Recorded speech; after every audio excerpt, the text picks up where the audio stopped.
Hi friends, ഇപ്പോഴത്തെ ഉരുകണ വേനൽ ചൂട്ടിലൊന്ന് മനസ്സമാധാനമായി ഉറങ്ങിയിട്ട് എത്ര ദിവസമായി കാണും. എന്നാലും ഒരു AC വാങ്ങി വെക്കാമെന്ന് വിചാരിച്ചാലോ, AC-യുടെ ചിലവും അതിൻ്റെ പുറമെ തന്നെ കറണ്ട് ചാർജ് ഓർക്കുമ്പോഴേ പേടിയാവും. എന്നാൽ നമുക്ക് സുഖമായിട്ട് കിടന്നുറങ്ങാൻ വേണ്ടി പോക്കറ്റ് കാലിയാകാതെ ഏറ്റവും കുറഞ്ഞ ചിലവിൽ എങ്ങനെ ഒരു കൂളർ നമ്മുടെ വീട്ടിൽ തന്നെ ഉണ്ടാക്കാൻ നോക്കാം. നമ്മുടെ ഈ കൂളർ കറണ്ട് ഇല്ലാത്തപ്പോഴും 12 വോൾട്ടിൻ്റെ ഒരു ബാറ്ററി ഉണ്ടെങ്കിൽ അതിൽ പ്രവർത്തിക്കാൻ സാധിക്കും. പിന്നെ ഈ കൂളറിൽ നിന്നും കറണ്ട് അടിക്കുന്ന പേടിയേ വേണ്ട. 12 വോൾട്ട് DC-യിലാണ് ഈ കൂളർ വർക്ക് ചെയ്യുന്നത്. ഫ്രണ്ട്സ്, അപ്പോൾ നേരെ നമുക്ക് വീഡിയോയിലേക്ക് പോകാം. ആദ്യമായിട്ട് വേണ്ടത് 35 ലിറ്ററിൻ്റെ പ്ലാസ്റ്റിക്കിൻ്റെ ഒരു ക്യാനാണ് വേണ്ടത്. അടുത്തതായിട്ട് നമുക്ക് വേണ്ടത് 12 വോൾട്ടിൽ വർക്ക് ചെയ്യുന്നതും 775 എന്ന മോഡൽ നമ്പറിലുള്ളതുമായ ഒരു DC മോട്ടറാണ്. അടുത്തതായിട്ട് നമുക്ക് വേണ്ടത് നമ്മുടെ മോട്ടറിൻ്റെ ഷാഫ്റ്റിൽ ഫിറ്റ് ചെയ്യാൻ സാധിക്കണേക്കൂട്ട് 5.75 ഇഞ്ചിൻ്റെ ഒരു ലീഫാണ്. നമ്മളെടുത്ത മോട്ടറിലേക്ക് ലീഫ് ഫിറ്റ് ചെയ്തെടുക്കാം. ക്യാനിൽ ഹോൾ ഇടാൻ വേണ്ടിയുള്ള മെഷർമെൻ്റൊക്കെ എടുക്കാൻ വേണ്ടി നമ്മളെടുത്ത ക്യാനിൻ്റെ ഒരു സൈഡിലായിട്ട് ലീഫിൻ്റെ വലിപ്പത്തിൽ ഒരു ഹോൾ ഇട്ടെടുക്കണം. റൗണ്ടിൽ ഹോൾ ഇടാൻ വേണ്ടി മാർക്ക് ചെയ്യാൻ വേണ്ടി എടുത്തിരിക്കുന്നത് ലീഫിൻ്റെ അതേ വലിപ്പത്തിലുള്ള സ്റ്റീൽ പാത്രം വെച്ചാണ് മാർക്ക് ചെയ്യുന്നത്. ക്യാനിൻ്റെ മുകളിലേക്ക് പാത്രം കറക്റ്റായിട്ട് വെച്ച ശേഷം മാർക്ക് ചെയ്തെടുക്കാം. കറക്റ്റായിട്ട് മാർക്ക് ചെയ്ത ശേഷം നമുക്ക് ഹോൾ ഇട്ടെടുക്കാം. ഹോൾ ഇടാൻ വേണ്ടി ഞാൻ ചെയ്തത് ഡ്രില്ല് വെച്ച് ചെറിയ ചെറിയ ഹോൾ ഇട്ട ശേഷം ആ പീസ് എടുത്ത് കളയുകയാണ് ചെയ്തത്. നമ്മളെടുത്ത ക്യാൻ റബ്ബർ പാലിലേക്ക് ഒഴിക്കണ ആസിഡ് വരുന്ന ക്യാനായിരുന്നു. അത്യാവശ്യം നല്ല ക്വാളിറ്റി ഉള്ളായിരുന്നു. അതുകൊണ്ടാണ് കട്ട് ചെയ്യാൻ വേണ്ടി കുറച്ച് കഷ്ടപ്പെട്ടത്. റൗണ്ട് ഷേപ്പിൽ കട്ട് ചെയ്ത ശേഷം അതിൻ്റെ എഡ്ജുകളൊക്കെ ഒരു ഫയൽ ഉപയോഗിച്ചൊന്ന് മിനുസപ്പെടുത്തിയെടുക്കാം. ഫ്രണ്ട്സ്, അടുത്തതായിട്ട് നമുക്ക് വേണ്ടത് നമ്മളിട്ട ഹോളിൻ്റെ അതേ വലുപ്പത്തിലുള്ള ഒരു മെറ്റലിൻ്റെ മെഷിൻ്റെ പീസാണ്. നമ്മളിട്ട ഹോളിനേക്കാളും കുറച്ചും കൂടെ വലിപ്പം കൂട്ടി കട്ട് ചെയ്യാൻ വേണ്ടി മാർക്ക് ചെയ്തെടുക്കണം. മാർക്ക് ചെയ്ത ശേഷം നമ്മുടെ മെഷ് കട്ടിംഗ് മെഷീൻ ഉപയോഗിച്ചോ അല്ലെങ്കിൽ കട്ടർ ഉപയോഗിച്ചോ നമുക്ക് കട്ട് ചെയ്തെടുക്കാം. വീഡിയോയിൽ കാണുന്ന പോലത്തെ ചെറിയ 2 ഹിഞ്ചസ് വേണം. ഇത് നമ്മുടെ ക്യാൻ്റെ ടോപ്പിലായിട്ടൊരു ഡോർ സെറ്റ് ചെയ്യാൻ വേണ്ടിയാണ്. നമ്മുടെ ക്യാൻ്റെ ടോപ്പ് സൈഡിലായിട്ട് 34 സെൻറ്റിമീറ്റർ നീളത്തിലും 14 സെൻറ്റിമീറ്റർ വീതിയിലുമുള്ള ഒരു ഹോൾ ഇട്ടെടുക്കണം.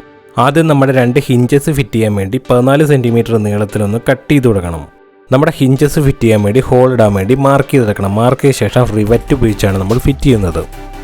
മാർക്ക് ചെയ്ത ശേഷം 2 സൈഡിലും 4 ഹോളുകൾ വീതം ടോട്ടൽ 8 ഹോളുകൾ ഇട്ടെടുക്കണം.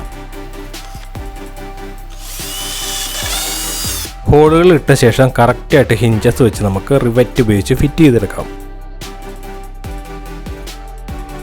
2 ഹിഞ്ചസും കറക്റ്റായിട്ട് ഫിറ്റ് ചെയ്ത ശേഷം നമുക്ക് ഡോറിൻ്റെ ബാക്കി 3 സൈഡുകളും കട്ട് ചെയ്തെടുക്കാം. നമ്മൾ കട്ട് ചെയ്ത് മാറ്റിയ ശേഷം ഡോർ അടയ്ക്കുമ്പോൾ ഉള്ളിലേക്ക് പോകാതിരിക്കാൻ വേണ്ടി ഡോറിൻ്റെ മുന്നിലായിട്ട് ഒരു ചെറിയ പീസ് നമ്മൾ വീഡിയോയിൽ കാണുന്ന പോലെ ഫിറ്റ് ചെയ്തെടുക്കണം. ഇതും നമ്മുടെ ക്യാനിൽ നിന്നും കട്ട് ചെയ്തെടുത്ത പീസാണ്. അടുത്തതായിട്ട് നമ്മുടെ വീടുകളിലൊക്കെ ഉപയോഗിക്കണ കൂട്ട് ഫ്ലോർ മാറ്റ് നെറ്റ് പോലത്തെ ഒരു പീസ് വേണം. ഫ്രണ്ട്സ്, അടുത്തതായിട്ട് 3/4 ഇഞ്ച് PVC പൈപ്പിൻ്റെ 23 സെൻറ്റിമീറ്റർ നീളത്തിലുള്ള 6 പീസും 18 സെൻറ്റിമീറ്റർ നീളത്തിലുള്ള 1 പീസും പിന്നെ 10 സെൻറ്റിമീറ്റർ നീളത്തിലുള്ള 2 പീസുകളും വേണം. നമ്മളെടുത്ത എല്ലാ PVC പൈപ്പിലും 1 സെൻറ്റിമീറ്റർ വീതിയിൽ നീളത്തിൽ കട്ട് ചെയ്ത് കൊടുക്കണം. നമ്മളെടുത്ത ഫ്ലോർ മാറ്റിൽ നിന്നും 24 സെൻറ്റിമീറ്റർ നീളത്തിലും 20 സെൻറ്റിമീറ്റർ വീതിയിലും 3 പീസുകളും 24 സെൻറ്റിമീറ്റർ നീളത്തിലും 10 സെൻറ്റിമീറ്റർ വീതിയിലും 6 പീസുകളും കട്ട് ചെയ്തെടുക്കണം.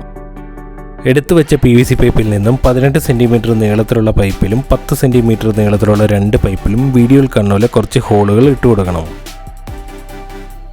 നമ്മുടെ ക്യാൻ്റെ ബാക്ക് സൈഡിൽ ഫിറ്റ് ചെയ്യാനുള്ള മെഷ് ആദ്യം നമുക്ക് സെറ്റ് ചെയ്തെടുക്കാം. ഫ്ലോർ മാറ്റിൽ നിന്നും കട്ട് ചെയ്ത് വെച്ച 3 പീസുകളാണ് നമ്മൾ ഇതിൽ സെറ്റ് ചെയ്യുന്നത്. വീഡിയോയിൽ കാണുന്ന പോലെ ഫ്ലോർ മാറ്റ് 3 പീസ് എടുത്ത ശേഷം കട്ട് ചെയ്ത് വെച്ച PVC പൈപ്പ് അതിലേക്ക് കയറ്റിയെടുക്കാം 3 സൈഡിലായിട്ട്. വീഡിയോയിൽ കാണുന്ന പോലെ 3 സെറ്റ് മെഷും ഇതുപോലെ നമ്മൾ സെറ്റ് ചെയ്തെടുക്കണം. സെറ്റ് ചെയ്ത ശേഷം അത് അങ്ങോട്ടും ഇങ്ങോട്ടും മാറിപ്പോകാതിരിക്കാൻ വേണ്ടി ഫ്ലെക്സ് ക്വിക്ക് ഉപയോഗിച്ച് നമുക്ക് ഒട്ടിച്ചും എടുക്കാം. ഫ്രണ്ട്സ്, അടുത്തതായിട്ട് നമ്മുടെ കൂളറിൻ്റെ ഫാൻ്റെ ഗ്രില്ല് സെറ്റ് ചെയ്യാൻ വേണ്ടിയുള്ള മെറ്റലിൻ്റെ മെഷ് ഫിറ്റ് ചെയ്യാൻ വേണ്ടി കുറച്ച് അലുമിനിയത്തിൻ്റെ ചെറിയ പീസുകൾ കട്ട് ചെയ്തെടുക്കണം. നമ്മളെടുത്ത അലുമിനിയത്തിൻ്റെ പീസിൻ്റെ 2 സൈഡിലും ഓരോ ഹോളുകൾ ഇട്ടെടുക്കണം. ഫ്രണ്ട്സ്, അപ്പോൾ നമ്മുടെ ക്യാൻ്റെ ഫ്രണ്ടിലിട്ട ഹോളിലേക്ക് മെറ്റൽ മെഷ് നമുക്ക് ഫിറ്റ് ചെയ്തെടുക്കാം. നമ്മുടെ ക്യാനിലേക്ക് മെഷ് ഫിറ്റ് ചെയ്യുന്നത് റിവറ്റ് ഉപയോഗിച്ചാണ്. റിവറ്റ് അപ്പോൾ ടൈറ്റ് ആയിട്ടിരിക്കാൻ വേണ്ടിയാണ് അലുമിനിയത്തിൻ്റെ പീസ് ഹോൾ ഇട്ടെടുത്തിരിക്കുന്നത്. വീഡിയോയിൽ കാണുന്ന പോലെ മെഷ് നല്ല ടൈറ്റായിട്ട് ഫിറ്റ് ചെയ്തെടുക്കണം. ഫ്രണ്ട്സ്, അപ്പോൾ നമ്മുടെ മെഷ് നല്ല അടിപൊളിയായിട്ട് ഫിറ്റ് ചെയ്തെടുത്തിട്ടുണ്ട്. അടുത്തതായിട്ട് നമ്മുടെ മോട്ടർ ക്യാനിലേക്ക് ഫിറ്റ് ചെയ്യാൻ വേണ്ടി ഒരു സ്റ്റാൻഡ് പോലെ ഉണ്ടാക്കിയെടുക്കണം. നമ്മുടെ മോട്ടറിലേക്ക് സ്ക്രൂ ചെയ്ത് ഉറപ്പിക്കാൻ വേണ്ടി GI പൈപ്പിൽ നിന്നും ഒരു ചെറിയ പീസ് നമ്മൾ കട്ട് ചെയ്തെടുക്കുന്നുണ്ട്. കട്ട് ചെയ്യുന്നതിന് മുമ്പായിട്ട് തന്നെ നമ്മുടെ മോട്ടറിലേക്ക് സ്ക്രൂ ചെയ്ത് ഉറപ്പിക്കാനുള്ള 2 ഹോളുകളും പിന്നെ മോട്ടറിൻ്റെ ഷാഫ്റ്റ് കയറാൻ പാകത്തിനുള്ള ഒരു ഹോളും ഇട്ടെടുത്ത ശേഷം വേണം കട്ട് ചെയ്തെടുക്കാൻ. ഹോളുകൾ ഇട്ട ശേഷം നമുക്ക് ആ പീസ് കട്ട് ചെയ്തെടുക്കാം. നമ്മൾ കട്ട് ചെയ്തെടുത്ത പീസിൽ 3 കാലുകൾ പോലെ വെൽഡ് ചെയ്യാൻ പാകത്തിന് കുറച്ച് നീളത്തിൽ ഇട്ടിട്ടുണ്ട്. അടുത്തതായിട്ട് നമുക്ക് വേണ്ടത് 14 സെൻറ്റിമീറ്റർ നീളത്തിലുള്ള 1 ഇഞ്ചിൻ്റെ കനം കുറഞ്ഞ ഫ്ലാറ്റ് പീസുകളാണ്. ഈ 3 ഫ്ലാറ്റ് പീസുകൾ നമ്മൾ ആദ്യം കട്ട് ചെയ്ത് വെച്ച പീസിൻ്റെ 3 വശങ്ങളിലായിട്ട് വെച്ച് വെൽഡ് ചെയ്തെടുക്കണം. നമ്മൾ വെൽഡ് ചെയ്ത് വെച്ച 3 ഫ്ലാറ്റ് പീസുകളിലും 6 സെൻറ്റിമീറ്റർ നീളത്തിൽ 90 ഡിഗ്രിയിൽ ഒരു പീസ് വെൽഡ് ചെയ്ത് ഫിറ്റ് ചെയ്യണം. 90 ഡിഗ്രിയിൽ ഫിറ്റ് ചെയ്ത 3 പീസുകളുടെ മറ്റത്തായിട്ട് എൽ ഷേപ്പിൽ നെറ്റും ബോൾട്ടും ഇട്ട് ഫിറ്റ് ചെയ്യാൻ പാകത്തിന് ഒരു ഹോൾ ഇട്ട ചെറിയ പീസും കൂടെ വെൽഡ് ചെയ്ത് ഫിറ്റ് ചെയ്തിട്ടുണ്ട്. ഫ്രണ്ട്സ്, അപ്പോൾ നമ്മൾ ആദ്യം ഫ്ലോർ മാറ്റിൽ സെറ്റ് ചെയ്തെടുത്ത 3 മെഷ് പീസുകൾ ഫിറ്റ് ചെയ്യാൻ വേണ്ടി കന്നാസിൻ്റെ 3 വശങ്ങളിലായിട്ട് ഹോൾ ഇട്ടെടുക്കാൻ വേണ്ടി മാർക്ക് ചെയ്തെടുക്കാം. ആദ്യം നമ്മുടെ ക്യാൻ്റെ ബാക്ക് സൈഡിലായിട്ട് 18 സെൻറ്റിമീറ്റർ വീതിയിലും 23 സെൻറ്റിമീറ്റർ നീളത്തിലുമുള്ള ഒരു ഹോൾ ഇട്ടെടുക്കാം. അതിനുശേഷം നമ്മുടെ ക്യാൻ്റെ 2 സൈഡിലും 22 സെൻറ്റിമീറ്റർ നീളത്തിലും 8 സെൻറ്റിമീറ്റർ വീതിയിലും 2 ഹോളുകൾ ഇട്ടെടുക്കണം. ഈ 3 ഹോളുകളും ഇട്ട ശേഷം എഡ്ജുകളൊന്ന് പയ്യൊന്ന് മിനുക്കിയെടുക്കാം. ഫ്രണ്ട്സ്, അപ്പോൾ ആദ്യം നമുക്ക് ക്യാൻ്റെ ബാക്ക് സൈഡിൽ വരുന്ന മെഷ് സെറ്റ് ചെയ്തെടുക്കാം. നമ്മുടെ ക്യാൻ്റെ ബാക്ക് സൈഡിലിട്ട ഹോളിലേക്ക് കറക്റ്റായിട്ട് മെഷ് വെച്ച ശേഷം നമുക്ക് ഫിറ്റ് ചെയ്തെടുക്കാം. ബാക്ക് സൈഡിലുള്ള മെഷ് കറക്റ്റായിട്ട് ഫിറ്റ് ചെയ്ത ശേഷം നമുക്ക് വശങ്ങളിലുള്ള 2 മെഷുകളും കറക്റ്റായിട്ട് ഫിറ്റ് ചെയ്തെടുക്കാം. ഫ്രണ്ട്സ്, ഇപ്പോൾ ആദ്യം നമ്മൾ മോട്ടർ സെറ്റ് ചെയ്യാൻ വേണ്ടി ഉണ്ടാക്കി വെച്ച ഫ്രെയിമിലേക്ക് നമ്മുടെ മോട്ടർ ഫിറ്റ് ചെയ്തെടുക്കാം. നമ്മുടെ ഫ്രെയിമിലേക്ക് മോട്ടർ കറക്റ്റായിട്ട് വെച്ച ശേഷം 2 സ്ക്രൂകൾ കറക്റ്റ് ഹോളിലിട്ട് നന്നായിട്ട് ടൈറ്റ് ചെയ്തെടുക്കണം. മോട്ടർ ഫിറ്റ് ചെയ്യാൻ വേണ്ടിയുള്ള ഫ്രെയിം നമ്മൾ ക്യാനിലേക്ക് ഫിറ്റ് ചെയ്യുന്നത് നെറ്റും ബോൾട്ടും ഉപയോഗിച്ചാണ്. ഫ്രെയിം വെച്ച് കറക്റ്റ് മാർക്ക് ചെയ്ത ശേഷം നമുക്ക് ഹോളുകൾ ഇട്ടെടുക്കണം. നമ്മുടെ മോട്ടറിൻ്റെ ഷാഫ്റ്റിലേക്ക് നമ്മളെടുത്ത ലീഫും ഫിറ്റ് ചെയ്തെടുക്കണം. 3 ഹോളുകളും കറക്റ്റായിട്ട് ഇട്ട ശേഷം നമ്മുടെ ക്യാനിലേക്ക് മോട്ടർ ഫിറ്റ് ചെയ്ത ഫ്രെയിം കറക്റ്റായിട്ട് ഫിറ്റ് ചെയ്തെടുക്കാം.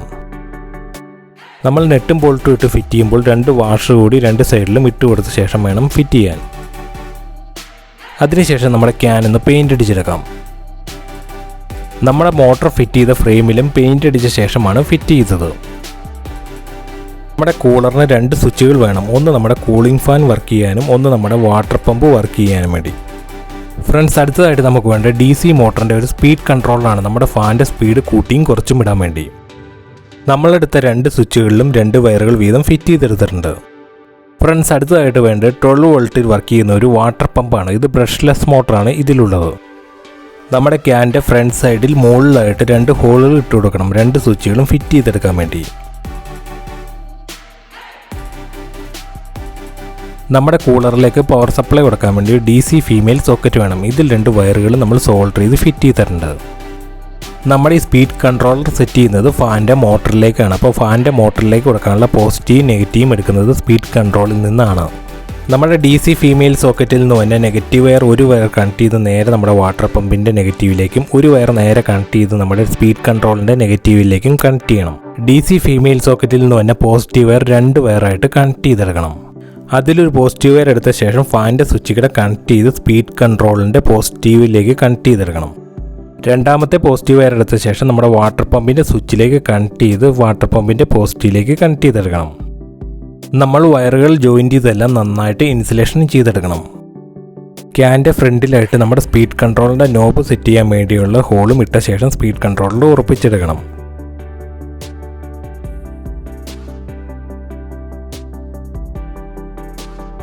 നമ്മുടെ സ്പീഡ് കൺട്രോളിൽ നിന്ന് തന്നെ പോസിറ്റീവും നെഗറ്റീവ് വയറുകളും നമ്മുടെ മോട്ടറിൻ്റെ കറക്റ്റ് പോസിറ്റീവിലേക്കും നെഗറ്റീവിലേക്കും സോൾഡർ ചെയ്ത് ഫിറ്റ് ചെയ്യണം. ഫിറ്റ് ചെയ്ത ശേഷം നന്നായിട്ട് ഇൻസുലേഷനും ചെയ്യണം. നമ്മുടെ വാട്ടർ പമ്പിൽ നിന്ന് കണക്ട് ചെയ്യാൻ പാകത്തിന് 1 മീറ്റർ നീളത്തിലുള്ള ഹോസ് വേണം. നമ്മുടെ വാട്ടർ പമ്പ് ക്യാനിലേക്ക് ഇറക്കി വെക്കുന്നതിന് മുമ്പായിട്ട് പോസിറ്റീവ് നെഗറ്റീവ് വയറും കറക്റ്റായിട്ട് കണക്ട് ചെയ്തെടുത്ത ശേഷം ഇൻസുലേഷനും ചെയ്യണം. വാട്ടർ പമ്പിലേക്ക് ഹോസ് ഫിറ്റ് ചെയ്യുന്നതിന് മുമ്പായിട്ട് കുറച്ച് ടഫ്ലോൺ ടേപ്പ് ചുറ്റി കൊടുക്കണം, നല്ല ടൈറ്റായിട്ടിരിക്കാൻ വേണ്ടി. അതിനുശേഷം നമ്മുടെ വാട്ടർ പമ്പിലേക്ക് ഹോസ് ഫിറ്റ് ചെയ്തെടുക്കാം. നമ്മുടെ ക്യാൻ്റെ ഉള്ളിലേക്ക് വാട്ടർ പമ്പ് കറക്റ്റായിട്ട് ഇറക്കി വെച്ച ശേഷം 3 മെഷിലേക്കും കറക്റ്റ് വെള്ളം ചാടാൻ പാകത്തിന് ഹോസിൽ ഹോൾ ഇട്ടെടുക്കണം. 3 സൈഡിലെ മെഷിലേക്കും കറക്റ്റായിട്ട് വെള്ളം ചാടാവുന്ന രീതിയിൽ ഹോൾ ഇട്ട ശേഷം നമ്മുടെ മെഷിൻ്റെ മോൾ സൈഡിലായിട്ട് നമ്മുടെ ഹോസ് ഫിറ്റ് ചെയ്തെടുക്കാം. ഫിറ്റ് ചെയ്യാൻ വേണ്ടി ഗ്ലൂ ഗൺ ഉപയോഗിച്ചാണ് ഫിറ്റ് ചെയ്തിരിക്കുന്നത്. നമ്മുടെ കൂളറിൻ്റെ ഉള്ളിൽ ഒരു ബ്ലൂ കളർ LED ലൈറ്റും സെറ്റ് ചെയ്തായിരുന്നു. നമ്മുടെ കൂളറിൻ്റെ മുകളിലത്തെ ഡോർ നമുക്ക് സ്ക്രൂ ചെയ്ത് ഉറപ്പിക്കാം. ഫ്രണ്ട്സ്, അപ്പോൾ നമ്മുടെ കൂളർ വർക്ക് ചെയ്യിപ്പിക്കാൻ വേണ്ടി 12 വോൾട്ടിൻ്റെ ബാറ്ററി ഉണ്ടെങ്കിലും 12 വോൾട്ടിൻ്റെ അഡാപ്റ്റർ ഉണ്ടെങ്കിലും വർക്ക് ചെയ്യിപ്പിക്കാൻ സാധിക്കും. അപ്പോൾ നമ്മുടെ കൂളർ ഒന്ന് ടെസ്റ്റ് ചെയ്ത് നോക്കിയാലോ.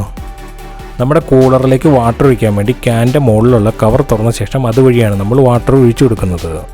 നമ്മുടെ കൂളർ ടെസ്റ്റ് ചെയ്യാൻ വേണ്ടി ഫ്രിഡ്ജിൽ നിന്നെടുത്ത് അത്യാവശ്യം നല്ല തണുപ്പുള്ള വെള്ളമാണ് ഒഴിച്ചു കൊടുക്കുന്നത്. നമ്മുടെ കൂളറിലേക്ക് വാട്ടർ ഒഴിക്കുമ്പോൾ വാട്ടർ പമ്പ് ഫുള്ളായിട്ട് മുങ്ങിയിരിക്കാവുന്ന രീതിയിൽ വേണം വാട്ടർ ഒഴിക്കാൻ. വാട്ടർ നമ്മൾ കറക്റ്റായിട്ട് ഒഴിച്ച ശേഷം നമ്മുടെ കൂളർ ഒന്ന് ഓണാക്കി നോക്കാം. നമ്മുടെ കൂളറിൻ്റെ ഫാൻ ഓണാക്കിയപ്പോൾ തന്നെ അടിപൊളി കാറ്റായിരുന്നു. കൂടെ നമ്മുടെ വാട്ടർ പമ്പ് കൂടെ ഓണാക്കിയപ്പോൾ കിട്ടില്ല കാറ്റ്, നല്ല തണുപ്പ് മഞ്ഞുണ്ടായിരുന്നു. ഫ്രണ്ട്സ്, അപ്പോൾ ഇതുപോലത്തെ ഒരു കൂളർ നമ്മുടെ വീടുകളിലുണ്ടെങ്കിൽ ഇനി എത്ര ചൂടാണെങ്കിലും സുഖമായിട്ട് കിടന്നുറങ്ങാൻ സാധിക്കും. കൂളർ ഉണ്ടാക്കുന്ന കുറേ വീഡിയോസ് ഉണ്ടായിരുന്നു. മിക്കതും തന്നെ AC കറണ്ടിൽ വർക്ക് ചെയ്യുന്നതാണ്. അപ്പോൾ എന്തെങ്കിലും ഒരു ഷോർട്ട് ആവുകയോ എല്ലാം ചെയ്തു കഴിഞ്ഞാൽ ഷോക്ക് അടിക്കാനുള്ള സാധ്യതയുണ്ട്. നമ്മുടെ ഇതിലാണെങ്കിൽ ആ പേടിയേ വേണ്ട, DC കറണ്ടിലായതുകൊണ്ട്. ഫ്രണ്ട്സ്, അപ്പോൾ നമ്മുടെ കൂളറിൻ്റെ വീഡിയോ ഇഷ്ടമായി കഴിഞ്ഞാൽ വീഡിയോ ലൈക്ക് ചെയ്യാനും ഷെയർ ചെയ്യാനും നമ്മുടെ യൂട്യൂബ് ചാനൽ സബ്സ്ക്രൈബ് ചെയ്യാനും മറക്കരുത്. അടുത്ത കിടിലം വീഡിയോ ആയിട്ട് ഉടൻ തന്നെ വരുന്നതാണ്.